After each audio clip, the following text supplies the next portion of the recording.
Então, muito boa noite a todos. Como o Jerome falou, essa é uma aula extra, né, uma aula complementar do curso de Transição para o Campo. Foram 4 módulos, onde a gente apresentou ferramentas para ajudar quem está nessa busca de entrar nesse processo de transição. E hoje a gente vai abordar a questão de empreendimentos coletivos e vamos facilitar aí a formação de grupos de interesse para pessoas que querem, né, participar de empreendimentos que a nossa ONG trabalha ou que querem montar e formar grupos em outras regiões do Brasil. Muito boa noite, eu sou o Vitor. Então, eu sou o Jerome. Qual que é a nossa atuação, como que a ONG trabalha. Contextualizando um pouco da onde surge essa metodologia de comunidade lusófona, né? De onde ela se encaixa. É sempre bom de lembrar que não somos uma empresa que faz loteamento. Somos uma ONG socioambiental. Esse projeto de comunidade de empreendimento coletivo vem se encaixar numa dinâmica maior que a gente vai recapitulando bem rapidamente para vocês. Exatamente. Então, nós trabalhamos na ONG Socioambiental Rizomar. O propósito da nossa ONG, ela surgiu assim, né, de uma inquietação quanto à nossa situação atual, quanto ao processo de colapso que a nossa sociedade industrial está vivendo. E a nossa ONG ela tem como missão fomentar a capacidade de resiliência de territórios estratégicos no Brasil. A gente entende resiliência como a capacidade de se adaptar às crises sistêmicas que a gente está vivendo, né? Então, como é que a gente pode energizar as dinâmicas locais que já acontecem em lugares específicos do Brasil. Então, apresentar muito rapidamente as frentes de trabalho da ONG para vocês.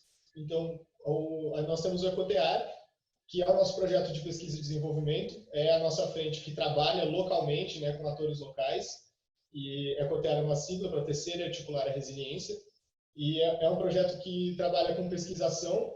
Então, a gente levanta dados e desenvolve sistemas de informação para visualizar e enxergar melhor as dinâmicas de cada território. Esse trabalho é feito através de trabalho de campo, né, com entrevistas guiadas, conhecendo as pessoas, conhecendo o trabalho delas, identificando atores, lideranças. Então, a gente faz um geoprocessamento de tudo isso, levanta esses dados para enxergar melhor quais são as forças e as dinâmicas que estão caminhando para a transição ecológica dentro de um território. E, a partir disso, a gente desenvolve atividades e oficinas para articular e integrar melhor esses atores. Então, essa frente de trabalho tem esse foco, certo? E nós trabalhamos, né, com quais atores que informações a gente levanta, quais atores a gente trabalha. Então, a gente faz um mapeamento tanto de projetos de pesquisa e extensão de universidades, quanto quais são os projetos do poder público, as iniciativas da sociedade civil organizada, né, ONGs, associações, cooperativas, e todo o movimento, muitas vezes invisível, né, dos assentamentos da reforma agrária, das comunidades tradicionais e dos neo-rurais, nós, pessoas urbanas que estão ocupando esse espaço do campo e estão trazendo aí projetos e energizando novas dinâmicas nesses territórios. A outra frente de trabalho nossa é a Corra para o Verde. É a frente para facilitar o êxodo urbano, facilitar essa saída da cidade, essa integração nessas dinâmicas locais nesses territórios. Então, a gente tem um trabalho tanto de consultoria para pessoas, né, projetos individuais ou grupos, para análise de terrenos, formação de grupos, desenho de propriedades ou propostas, né, para captação de pessoas. Se uma pessoa tem uma terra e gostaria de fazer um empreendimento coletivo lá, mas não sabe a menor ideia de como fazer isso, a gente facilita todo esse processo. E a gente tem todo o trabalho de sensibilização, de cursos e workshops que a gente faz para ajudar e dar ferramentas para as pessoas conseguirem fazer uma transição de uma maneira mais planejada e sistematizada. Aqui tem um breve exemplo de um relatório de uma consultoria que a gente prestou de análise de terras. Para quem fez o curso, está aqui uma análise radar colocada em prática. Então, eu vou passar muito por cima, assim. Então, essa é uma análise do terreno, com uma ficha técnica, elementos da característica do relevo.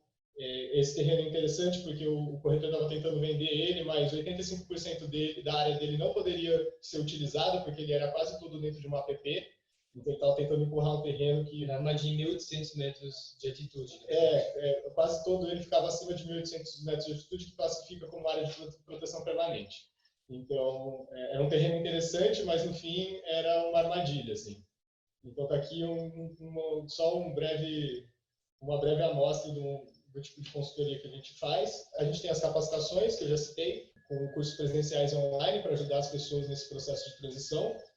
E a gente também trabalha com uma consultoria de roteiro de experiência, assim, né, onde a gente integra dinâmicas que já acontecem no território, uma visita de terra, em regiões de interesse, para que a pessoa consiga, né, se situar e conhecer o território, conhecer os atores, sentir o lugar e facilitar essa dinâmica. E ainda o processo da gestão imobiliária, que eu também já falei um pouco, que é todo esse processo, né, de formação de grupo, o planejamento da propriedade, o encontro de uma terra, aí vai variar muito da personalização da consultoria. Agora explicando a terceira frente de atuação da nossa ONG, que a gente chama de comunidades rizoma, que é, né, a gente desenvolveu nos últimos meses toda uma metodologia sistematizada para facilitar a criação de empreendimentos coletivos, que seja, a gente chama também de ecovila, na verdade. Né? Lembrando que não tem receita de bolo para criar ecovilas, mas a gente acredita que tem como acelerar processos, não precisamos reinventar a roda, tem muita coisa que já estão sendo feita no Brasil faz tempo, e tem como evitar erros e ter mais chance de manter o grupo a longo prazo, porque a gente sabe hoje que muitos projetos de ecovilas dão errado cedo, ou às vezes nem acontece, né? Então, a gente acredita que a gente estava falando de ali no início, assim, a gente enxerga que essa transição para o campo ela é necessária, é uma questão de reequilíbrio, né, da população e de sair de modelo civilizatório, né? Mas, ao mesmo tempo, a maioria de nós somos incapazes vai ser muito difícil de conseguir fazer a transição sozinho. Então, a gente acha que, através de uma metodologia sistematizada, a gente consegue montar pequenos coletivos para fazer essa transição junto. A gente não está necessariamente falando de todo mundo vai morar junto, etc. Então, a gente vai explicar um pouco mais para vocês agora essa frente de trabalho, que tem como objetivo é isso, né? Tornar uma transição para o campo mais progressiva, né? Que a gente vai explicar para vocês que da forma que a gente desenhou a metodologia, isso não obriga as pessoas a se jogar para uma ato rapidamente, elas podem investir e devagarinho, né, construir um espaço num empreendimento coletivo. Até essa questão do grupo, né, de diluir e de compartilhar o máximo possível de investimento, de bens comuns, e do acompanhamento, que é o trabalho que a nossa ONG está fazendo. Assim, né? Então, recapitulando a atuação da Rizomar, que é a nossa ONG, né?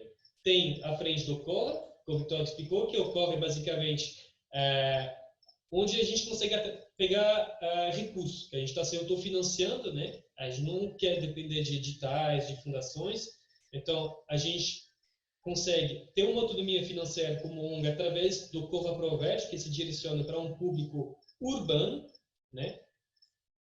Através do Corra, então, a gente consegue levantar dinheiro, prestando consultoria, dando workshops, cursos, e com isso, a gente traz pessoas para a metodologia de comunidade de zona, que a gente vai ser o foco da reunião de hoje, né, que se quer também, além de um projeto de comunidade sustentável e resiliente, também pensado como uma incubação de projetos regenerativos.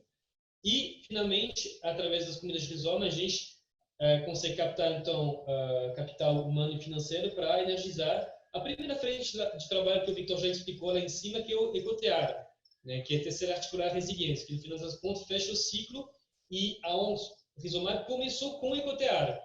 Né, quando a gente começou no início lá de 2019, parece muito tempo atrás, mas não é tanto tempo atrás, né, mas para nós parece um século atrás, não tinha economia Rizoma e não tinha Corra. Né? A sustentabilidade da ONG, né, ela se construiu, né, com insights, com conversas, com visita de campo, e assim a gente desenhou essa estrutura das três frentes, que realmente Corra para medir sinais para um público urbano, Ecotear um trabalho de base, de pesquisa, de articulação no campo, e como a gente resolve como se fosse um elo entre uma interface entre a cidade e o campo. Né? A gente consegue captar pessoas e tem um espaço, né, proporcionar espaços para facilitar a transição para as pessoas.